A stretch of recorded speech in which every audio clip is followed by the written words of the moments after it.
ila tukizungumzia kwa habari ya mkono wa Mungu, nikiangalia kwa haraka haraka, mkono wa Mungu ni udhihirisho wa nguvu za Mungu,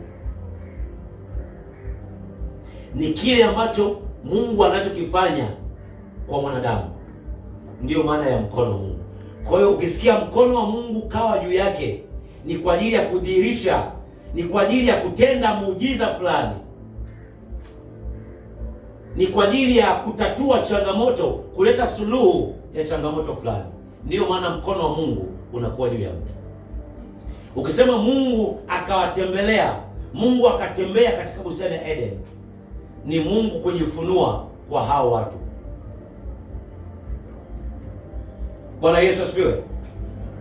Katika Agano la Kale tumeona Mungu, mkono wa Mungu ukiwa juu ya Musa kupitia ile fimbo alikuwa akitumia, ilifanya miujiza mingi, ikaokoa watu kutoka Misri, ikawapeleka Kanaani, si ndio? Ilifanya ishara, vile vipawa na ule uweza na ile neema ya kimungu ilidhihirika kupitia mkono wa Bwana ulikuwa juu ya nani? Ya Musa. Lakini mkono wa Bwana unapokuwa juu yako ni kwa ajili ya kutimiza yaliyo mapenzi ya Mungu kwa watu walioko mbele yako. Ndio maana mkono wa Bwana unadhihirika kulingana na uhitaji.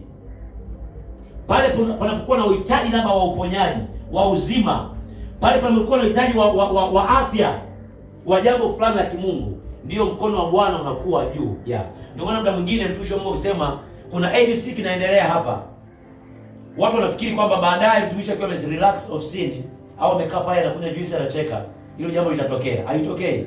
Ni ule wakati wa uhitaji ndio Mungu anadhirika pale. Nje ya hapo huwezi kuona tena. Mtumishi atakwekea, atakuliwaza tu hivi, ila hamna kitu kinachofanyika pale. Mkono wa Bwana haudiriki muda wote, ni ule wakati wa uhitaji maalum. Kuna kitu Mungu anataka kukifanya kwa watu, kuna majibu Mungu anataka kuyajibu mtu maswali aliyonayo, kuna kitu Mungu anataka kukifunua. Ndio maana mkono wa Bwana unafanyaje? Unakuwa juu yako. Kuna mtu anaongea hapa jamani. Wakati nabii Elia na nabii Elisha wanaenda, Elisha yupo na nabii wake, mentor wake, wanaongozana. Walipofika mto Jordan, nabii Elia akachukua manto yake akaipiga kwenye mto Jordan. Mkono wa Bwana ulikuwa juu ya nabii Elia, mto Jordan ukaacha njia, wakapita. Alipopokea double portion, nabii Elisha aliporudi akakuta maji yameshafanyaje? Yamesharudi. Biblia inasema na mkono wa Bwana ukawa juu ya nabii Elisha, yule aliyechukua upako double na nabii Elia. Akachukua ile manto aliyopokea kwa baba yake wa kiroho, akaipiga tena kwenye mto Jordan, maji yakajigawa tena, akapita. Mkono wa Bwana kwa ajili ya kudhihirisha nguvu ya Mungu kwenye maisha ya mtu.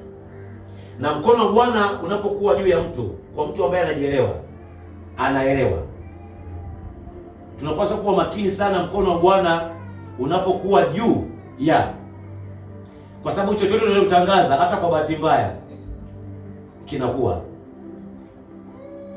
hata kama sio mapenzi ya Mungu kinakuwa. Kwa nini? Kwa sababu ule mkono wa Bwana upo kwa ajili ya kudhihirisha jambo fulani litokee. Ndio maana unashangaa nabii Elisha alipotaniwa nabii kipara, maana alikuwa na upara, akaamuru dubu, tafuna wale watoto wanamtania. Mtu alipokuwa katika ile mandate, ile mamlaka ya kimungu, mkono wa Bwana uko juu yake, lazima awe na hekima ya Mungu imfinyange, kwa sababu lolote lilotangaza laweza leta madhara kwa watu walioko mbele yao. Roho wa Bwana, mkono wa Bwana juu ya upo kwa ajili ya kutekeleza, kutenda. Unapotangaza kwa mamlaka na nguvu na mkono wa Bwana uko juu yako, unatekeleza. Leo wapakwa mafuta wengi tunaweza kuwa ni sababu ya kuwaharibu na kuwaumiza watu wengi, ni kwa sababu tuliruhusu hisia zetu wakati mkono wa Bwana uko wapi? Uko juu yetu, tukatangaza jambo likaleta uharibifu. Waleza siwe, nisikize vizuri. Ile roho ya kansa inaambia kansa ondoka, kisukari ondoka, uvimbe ondoka, sujini mahaba, sujini nini, ile yani the same anointing, mandate hiyo hiyo ya kuamuru. Nikimisuse hii anointing iliyoko juu yangu, inaweza kaita uharibifu, ikaamuru hata hizo roho chafu zikajikuta zinafanya jambo fulani tu, zikaita uharibifu. Ni kwa sababu nafsi yangu imechukizwa, au nafsi yangu imepungukiwa na hekima ya Mungu. Kuna mtu mmoja anaongelea jamani. Bwana Yesu asiwe. Hakuna watu wanaohitaji hekima ya Mungu kama watu ambao wana assignment ambayo Mungu anawatumia. Kwa sababu shetani akicheza na hisia zako, unaweza ukaribu maisha ya watu kwa sababu tu umetangaza ukiwa roho Bwana akiwa juu yako. Roho wa Mungu ndani yetu ni kwa ajili ya mahusiano yetu sisi na Mungu, fellowship. Ndio yeye analia Aba, anaugua Aba ndani yetu. Ni kwa ajili ya kutupa maelekezo, kutufunulia picha fulani, kutupa njia na ABCD. Ni mahusiano, kufanya relationship na Mungu, kufanya fellowship. Ila roho wa Mungu juu ya ambao ni mkono wa Bwana na uzungumza leo ni kwa ajili ya nguvu ya udhihirisho, ni kwa ajili ya utendaji, ni kwa ajili ya kazi. Ila Bwana katikati yetu. Mungu akasema kwenye kitabu cha Ezekieli, nitakuwa ndani yao, nitakuwa juu yao na nitakuwa katikati yao. Katikati yao ndio ile nimesimama hapa, nimesikia vizuri watumishi wa Mungu.